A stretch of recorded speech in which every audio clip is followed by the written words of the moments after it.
in the theme of people talking about their children, I just wanted to also let you know that I'm the parent of an incoming kindergartner this year. And we just had her first conference yesterday afternoon. And I don't know if you remember the slide that Casey had up on the screen that talked about school readiness being for children, for families and communities, and for schools. So not only has it been a transition for my daughter, who went from having an entire full day of choice time to having 45 minutes of choice time at her local public kindergarten, but it's also been a transition for the school, because the school went from having 40 kindergartners last year to having 100 kindergartners this year. And the teachers are in their second year of a brand new math curriculum based on Common Core. So there's a lot of things that the school is doing. But then from a parent perspective, I was going to show you, so this is my daughter's report card. So you can see it's legal size, back to front. And this, which is 7 pages back to front, is the guide for families of kindergartners to interpret the report card. So being a parent of a kindergartner or an elementary school child is not for the faint of heart. You really have to be involved. You have to get what's going on. You have to really be involved. So luckily we had a fabulous conference in terms of the teacher who was a new teacher, but he was able to explain things. So I think that if we were just left with this would be a little different, but the conference really helped. So it really is a 3-pronged approach to making sure that our children, our families, and our schools are school ready.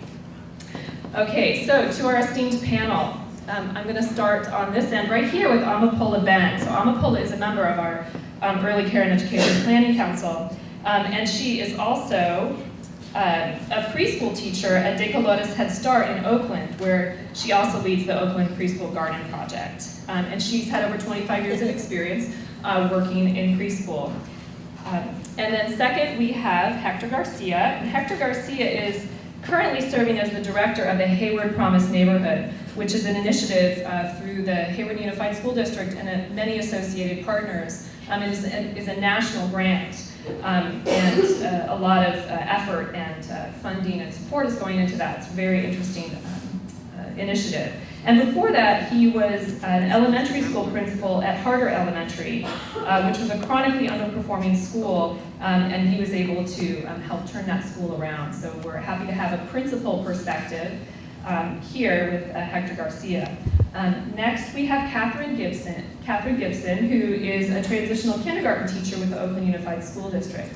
She's had 16 years of teaching experience here in the Bay Area.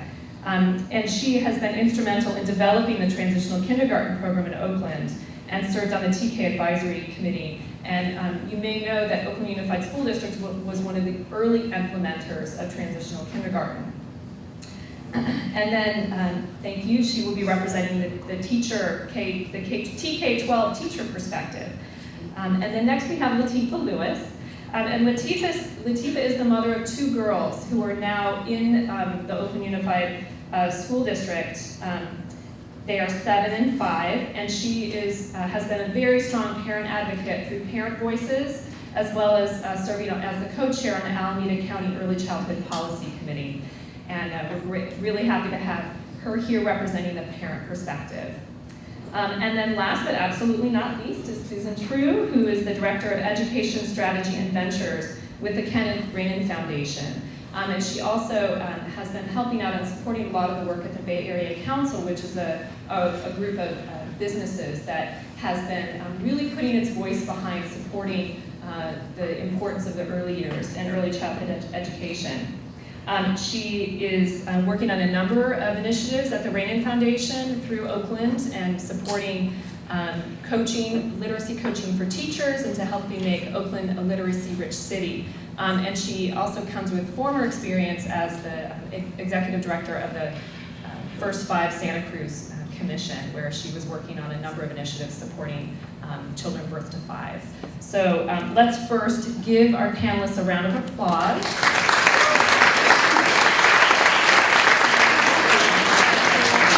Who they are. So what we're going to do is each of our panelists is going to speak for a few minutes. And they're going to give us some background in terms of their own experiences, in terms of the world that they come from.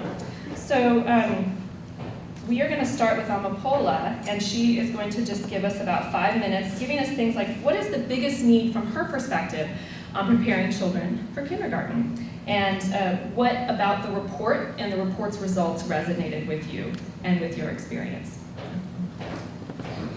Hi, I was born in Nicaragua, and I have the need to stand up, and so you can see me because I'm a little short and stout. That's what my niece said anyways. And I absolutely love working with kids.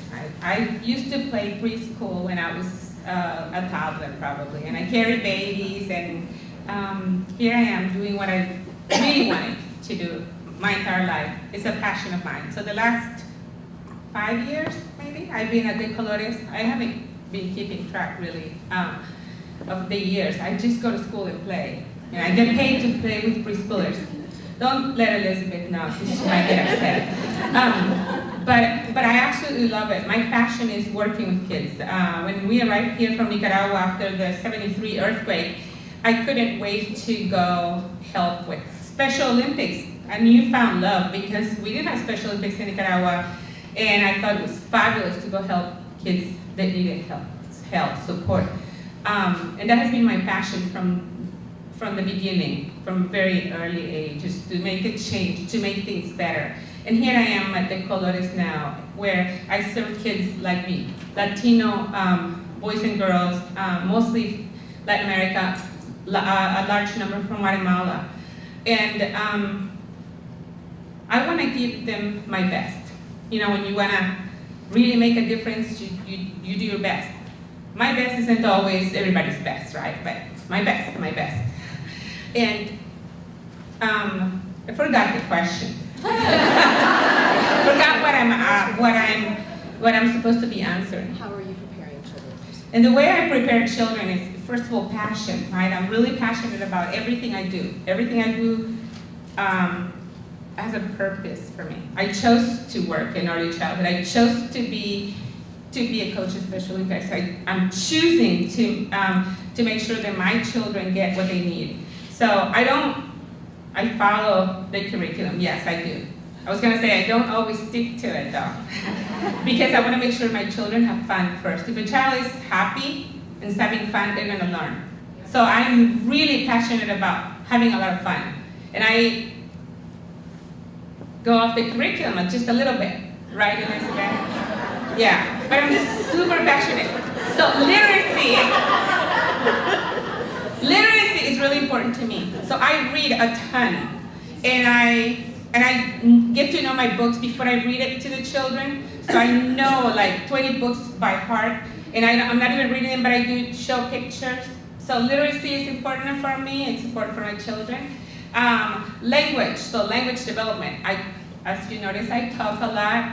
So it's really important for my children to speak well, and I do a ton of language, lots of conversations. And we are probably the only preschool or Head Start program that gardens and it started a science program with the children. So we started with a handful of worms, and now I have a huge bin full of worms for anybody that wants to garden with their children. So literacy and language and learning comes from many different areas and in my soul, and therefore my children. They don't just look at worms. We measure them. We do have a ton of conversation based on this project, and it's a science project. How many preschool programs teach science to, or teachers are teaching science to preschoolers, 3 to 5 year olds? So I'm excited about it, and my kids get excited, and we use that moment, that experience with worms to create a whole lot of other things. We have a beautiful garden. I hope I wish you could see pictures. I actually sent them forward to someone, the council, but if we had a way to show them, you will see that the children are actually engaged in these activities.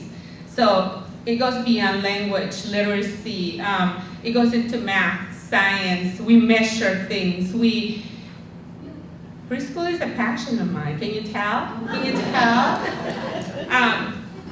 We play games all the time. You know, preschool, right? So I play a ton. I spend a lot of time on the floor, which is affecting my knees. Yeah, I have a lot of problems with my knees. My age. And Amapola, can you talk about Bring me back to the. in addition to your needs, the language skills of the children that first come to your program, and then when they're leaving for kindergarten? So again, I serve children whose parents didn't get a chance to go to school, not by choice, but where they come from, they maybe had very little opportunities to go to school. There were other things that were more important. So literacy for me is really important.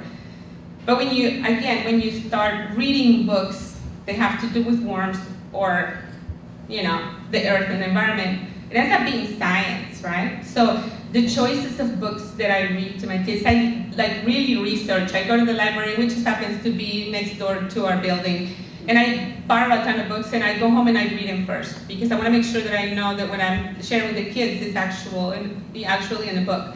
So I do a lot of research. I spend a lot of time doing that. So much sometimes I forget to do my paperwork, which, you know, I have to be honest, because Elizabeth is here and she knows that I get behind on my paperwork. But the children are more important than my paperwork. How many of you teachers agree to what I'm doing with the children is a lot more important than what I can write for the DRDP, which doesn't get read by the parents. It is that whole notion of being able to articulate the context that we're all coming from and how it is that we're connecting to other colleagues that can impact the kinder readiness of our students.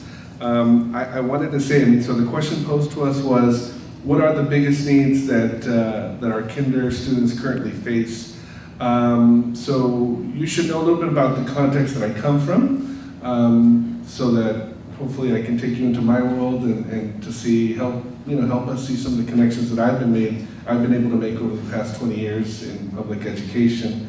So currently I serve in the capacity as director of Hayward Promise Neighborhoods. It is actually a national initiative that is focused on really overcoming the legacy of poverty and our children, especially those less available with resources, to go through public education and finish on this pipeline continuum of education with an actual living wage, with a degree, with some kind of certificate program. So it falls back on this whole notion of the full service community schools models. How many of you are familiar with that approach? Yes. So it's super exciting for me. As you can imagine, having stepped into this new role where I get to see that continuum from birth, actually work that we do with HPN, Hayward Promise Neighborhoods, from birth all the way through university level work.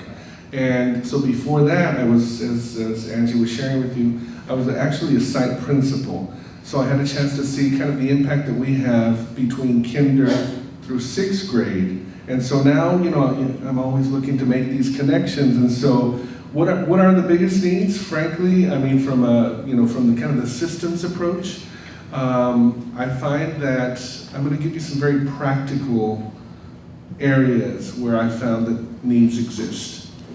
How about we do some better work at connecting between our kinder world to our pre-K ECE world? How about we start there? Straightforward things like, are we talking about what you guys have as goals versus what I as a kinder teacher has as a goal? How are we making sure that, we kind of see a little bit into the perspective of what you have set as an expectation versus what a kinder teacher has set as an expectation? For me, it's also making sure that the powers that be, usually, those powers that be have influence over money, and how monies are used to support that. Are we allowing our ECE colleagues to receive the respect that is needed by them to continue this articulation work? Are they being paid for it? Are they being offered professional development for it? At the same time as our kinder staff. So that's kind of at a systems level with our staff. Then of course there's also the big issue around, and not issue, I mean it's an asset, but how do we actually look to it so that we translate it into an asset, and that is the community piece. Are we making sure that we are connecting with the community that we're trying to serve, letting them know of available programs that are out there, because there's lots of them. I have to tell you, through Hayward Promise Neighborhoods, it is an incredible experience to be working with 20 plus agencies that offer, many of them in the ECE field, and so oftentimes our specific Jackson Triangle neighborhood, which is the neighborhood that we're impacting in Hayward, parents don't know about it. They don't receive this information, so how do we make sure that we get out into that community to offer that information? So I wanted to share that, the piece around articulation between the key partners, the other piece around making sure that we are very closely partnering with our community that we are hoping to support and service. As far as what stood out regarding research that was presented to us today, I think it really begs the question I was already sharing with my colleagues over with our HPN folks here, that we need to actually take a closer look at the data that has been presented and to see the current services that we have lined up for us, for our students in Jackson Triangle. Are they in line with what this research says we should, that actually has the impact? Things like, are we doing the kind of home visits that maybe have the most impact? Offering the kind of parent education opportunities around literacy that would have the most impact? Are we increasing the number of ECE spots that we have that would offer the most impact? All of that always connected back to some kind of data piece, right? Yes, of course we have our passion, and it is incredible to feel the energy that Amapola brings. How do we tie that together, that passion, to make sure that it is actually having the desired result on the back end, and that we continue to make those connections, and there's lots of them to be made, guys. And so I encourage us to continue to have, get into kind of that discomfort zone, because frankly, as a K-6 principal, as an administrator, I didn't know as much about the ECE world. I didn't know about those 4 different quadrants. I like that. That's a graphic organizer that teachers can hang on to. So how do we begin to get into those spaces of discomfort and being able to share with each other, like, oh, okay, that's your context, this is my context, what makes sense for us to move those increasing numbers of proficiency. Thank you. Thank you. I think Hector brings up a good point around principal training and how that could be really important in an area that we could work on in Alameda County. Okay, great, Captain. Well, good morning, everyone. It's really an honor to be here to represent Transitional Kindergarten. Closer to the Okay. Had I been born later, I would have been a transitional student. I am a late December birthday. So I was told, literally my mother tried to forge my birth certificate to get me into school earlier, because she was like, what am I gonna do with this child for the next 9.5 months while she's waiting to go to kindergarten? And it's funny, I laugh because to this day, everyone had to know in the households about everyone. So to this day, as old as I am, my uncle still calls me 2 days before my birthday, because it's December 4th and the cutoff was December 2nd. Because that was what he was told in case someone asked him when my birthday was. To this day, he still calls me on December 2nd to say, happy birthday. But, I say that transitional kindergarten in the 3 years that I've been teaching it, the 4 years that we've had it at our school site, has been wonderful. I've seen my students thrive, and I never thought, I was like, play? What do you mean play? But play with a purpose. The things that we do in my classroom are very purposeful.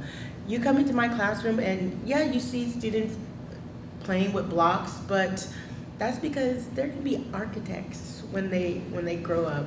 You see students who are writing, that's because they're gonna be authors and local politicians. I always tell my students, we need more students to do a whole gamut of things. It's not about just being the doctor or the lawyer anymore.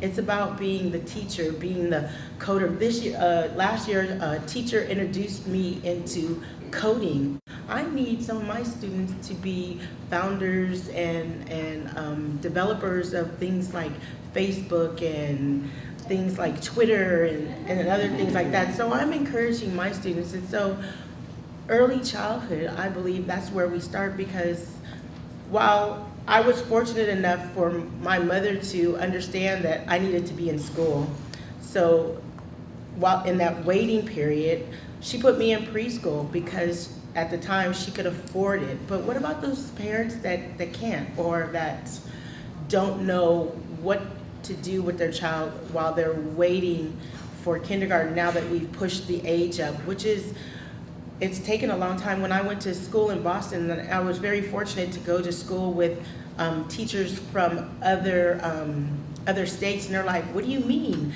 your kindergarten date is December 2nd? Ours has always been the day after Labor Day, day after Labor Day. I'm like, what do you mean the day after Labor Day? You start kindergarten, and that doesn't make any sense to me. Now I completely understand. Yes, they're ready. And a lot of my students, and I'm so grateful for preschool teachers also, because a lot of my students come in ready, but there are those who are just not ready. Like I was talking about a student who I had last year that had never been to school, new to the country. He's thriving this year. He's so awesome. I'm so excited about everything that he learned last year with me, but what would have happened with him had he not been in a transitional kindergarten classroom and he had just been put into a kindergarten class? With the rigors of kindergarten now and how everything is being bumped up academically, we need to start earlier with our students. And I'm so honored to be a transitional kindergarten teacher, and I love it. I really do.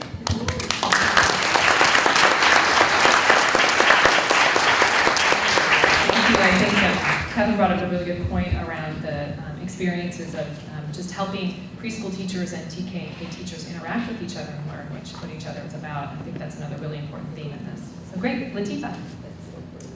Hi, can everyone hear me? Yeah. Can you hear me now? It's a little low for me. I'll try to remember to talk into here. So I'm a parent. I have a daughter who just actually entered into kindergarten this year and was able to participate in the transitional kindergarten program the year before that. I have to say though, prior to that though, the access that, I had a lot of trouble with access for her. So I lost my job and she wasn't in childcare. I was trying to get her into a pre-K program to make sure that she was ready for kindergarten. At this time, I think she got into TK literally the first year it started. So I wasn't even aware of that or that it was gonna happen quite yet. And so I wanna say that from a parent's perspective, one of the things that we need is definitely access to the pre-K programs to getting our children ready. And one of the problems, so when she finally did get a call back, it was almost maybe the summer before she was to start school, it was for a half-day program. I also have a 7-year-old who's in the first grade. So I asked them, well, what are the times, what are the options, locations? She got into a program in Hayward. I lived in Oakland by this point. And so the time slot was to either drop her off in Hayward at the same time my other daughter was supposed to be in school in Oakland, or to pick her up in Hayward at the same time that my other child was supposed to be picked up in Oakland. It was literally impossible to split myself in two different ways. As much as I wish I could, hasn't happened yet. So the other challenge with that is that, so we need, more access. We need to have it to be full day as well. So you know, a lot of working parents or parents who are in school, it's a challenge to try to have a child in a part-day program and figure out, well, who's gonna watch my child at the end of that program or prior to, if they're in the AM part, you know, who's gonna pick them up in the afternoon or evening. If it's in the afternoon, who's gonna watch them for the morning? So we definitely need to do some more work around that. I guess the other thing for me was the waiting list. You know, when I went to go find out, so where do I enroll her? What do I do? Coming from a private daycare, I went down to, I believe it was Oakland on Grand Avenue. And they were like, oh, it's a waiting list, just put your name here. And so I was like, well, what are the options? What are the sites? And so there wasn't very much information for me, and it was very challenging. From that particular program, I actually never got a call back. So at the time she was 4, and she was actually never even called back to go to a CDC there. And so we definitely need more access. We need to know how to, as parents, navigate this system. It could be very confusing. It's a really large system. We have CDCs, we have early Head Starts, we have home-based child cares. There are all these requirements. There are some full-day programs, part-day programs. You don't qualify for the requirements, so if you're not working or in school, then your kid only goes half a day, or if they get in at all. We need to work on changing all of these things so that all children have access and that we're not penalizing the kids for what the parents are or are not doing, is what it kind of felt like to me. So I lost my job. You mean to tell me she can't go to school anymore? Wow, that was a really big deal. So, yeah, I think, and the other thing is, thank you. And the other thing is affordability. So I've heard a lot of talk about families that live below the federal poverty level, and yes, that is the really big consideration, but we also need to take into consideration the working class families.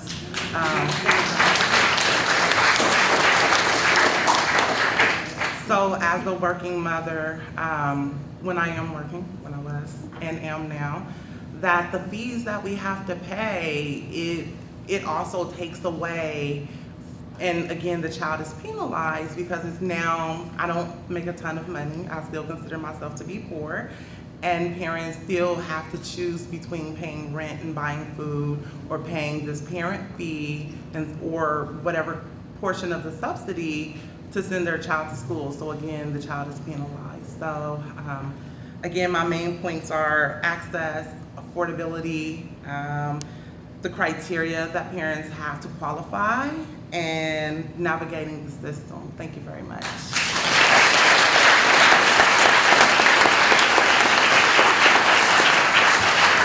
Thank you. And I think Latifa brought up really great points that even when you as a parent know exactly what you need to do to help get your child ready for school, sometimes there's still barriers that prevent you from doing that. Great. Thank you. And Susan. Thanks.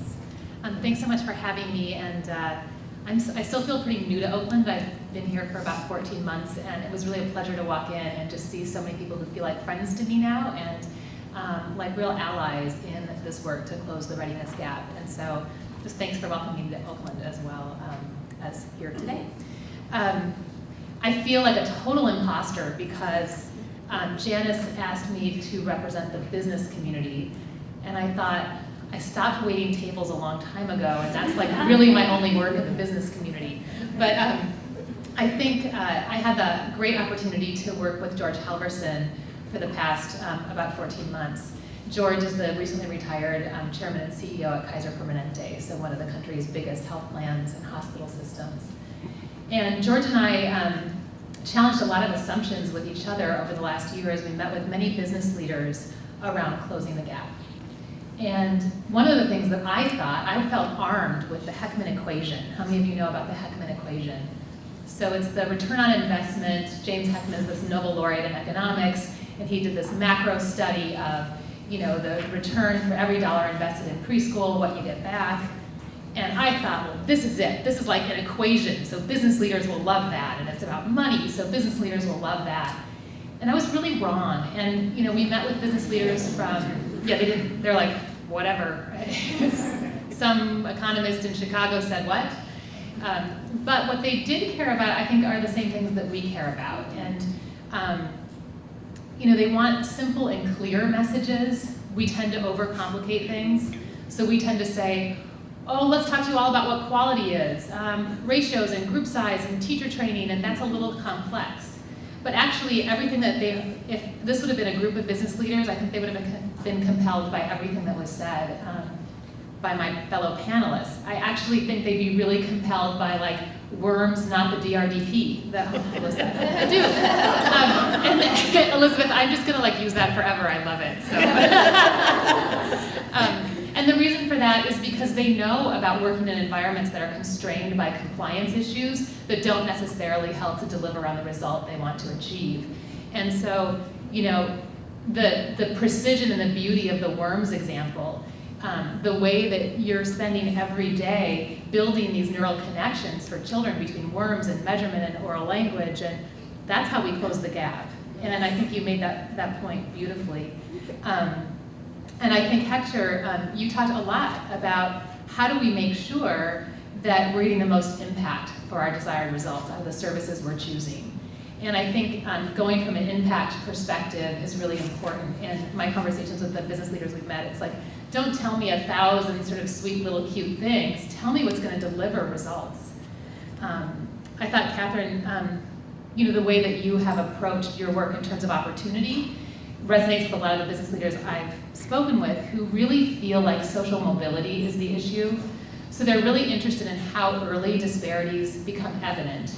So some of the new research from Stanford saying that by 18 months, language development gaps are apparent, and by 2 years of age, that gap is already as large as 6 months. So at 24 months, you're already 6 months behind. I mean, that's very compelling as a business leader who's concerned about social mobility and human capital for their workforce. So I think the way you've talked about this is an opportunity gap is a really compelling issue. And I think for what Latifah's talking about, these are employers, right? Business leaders are employers, and you're talking about family needs for accessible and affordable quality care is huge for them. What's the impact on a business leader when they've got a mom who has to be in Hayward and Oakland at the same time? That's a disaster for them, just like it's a disaster for you. So I think that is also really compelling. And in the end, everybody wants children to be joyful and confident learners who feel respected by those who love them and teach them, and are capable because they have secured the predictive skills that they need. And I think in the end, that's how we close the gap. We help children to love learning and to be joyful and confident in it. And we help them to feel both respected through all the social emotional strategies we have, but also capable through really making sure that they have the opportunity to secure the skills that their affluent peers get every day. So I think that was my learnings from a year with the business community.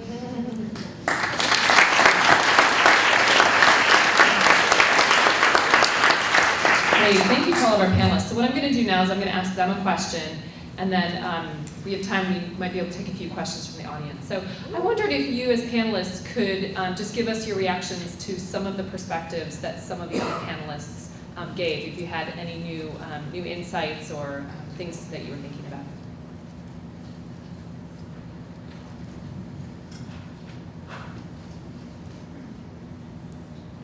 I will share that, I'm thinking about a lot of things, kind of, again, making connections to the current work that we're trying to do to set systems in place.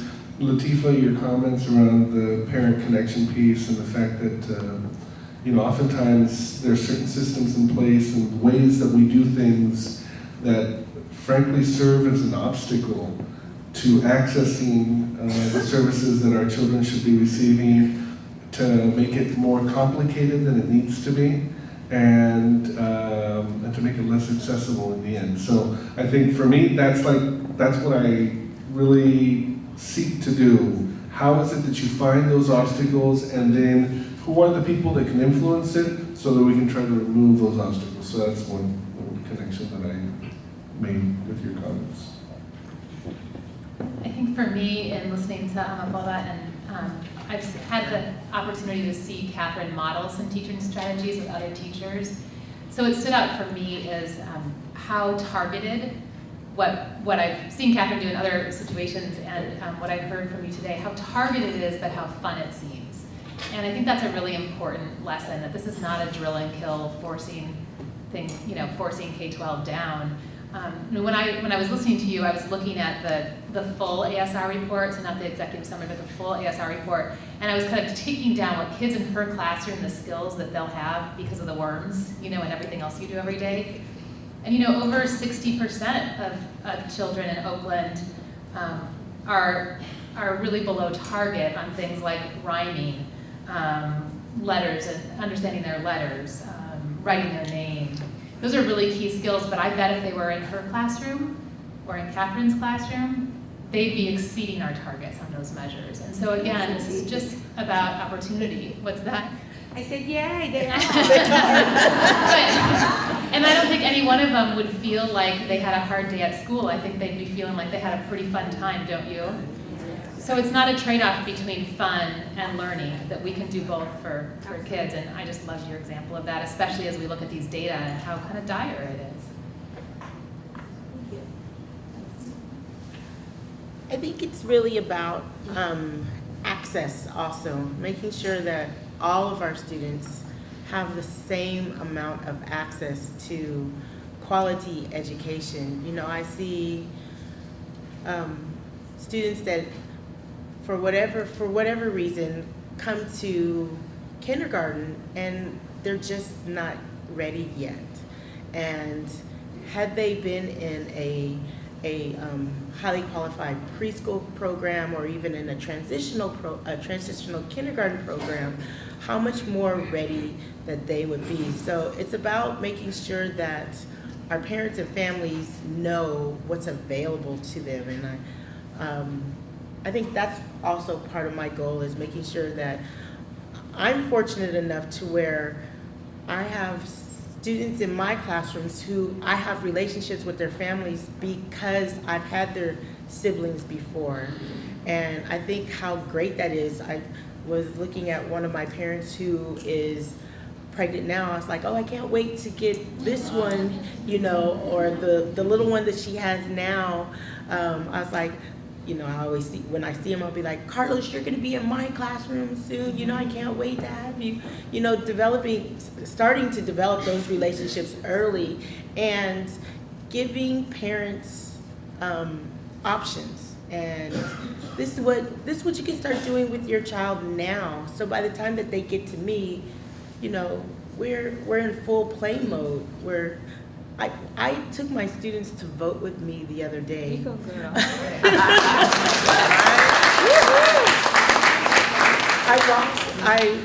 My school has a polling place, so I walked my ballot in and I was explaining to my students, I was like, when you become 18, this is what you're going to be doing. You're going to be coming down here and you're going to be voting. I was like, this year, we're voting for the governor. Well, what does the governor do? I was like, well, he pretty much runs the state,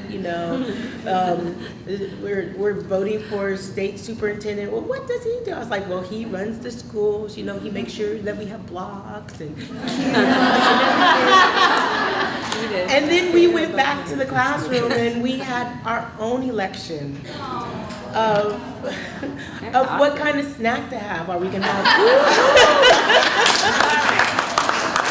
have red apples or are we gonna have green apples? And so they had their Post-it note that they signed in. They wrote their own name on it, and they went behind the easel and placed their vote for it. So next week we'll be having green apples in the classroom. And I don't know if that is because they know that green is my favorite color. I'm not opposed, But that process of exposing my students to everything that I can expose my students to, they would not have received that if they were sitting at home. I understand that I just want to make sure that the barriers are broken down for all of our families so that everyone has access. I appreciate First 5 and the fact that we are having, my 4-year-olds are not left out of the healthcare loop, in that we had someone come on our campus and do flu shots for our students so that they're not missing school trying to find where they go to get a flu shot or don't get it at all.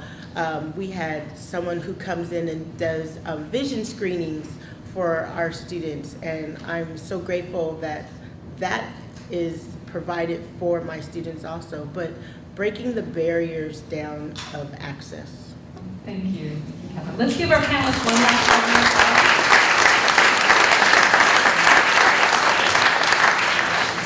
Really appreciate their perspectives. And what we're going to do now is go into a small group activity, and I'm going to explain it to you so you can get going and get started on it. This is going to be at your table. So there's a blue paper on your tables, and it is, and you should have one person be the scribe and take down notes. Please leave the paper on the table, and they'll be collected and compiled. But basically, we want you to choose 2 of the groups that were up here, and as a group, discuss a couple of things that those groups can do to further school readiness efforts. So whether you choose 2 of those groups, and then think of 2 or 3 things within that each of those groups could do to further school readiness efforts. So you may choose parents and community members, you may choose TK to 12 teachers in schools, you may choose the preschool and the early childhood community, you may choose the school districts and local and state policymakers category, or business owners. Put yourselves in those perspectives of one or 2 of those groups, and discuss amongst yourself how can those groups help further school readiness efforts. And we're going to take about 15 to 20 minutes to do that in your small groups. Thank you.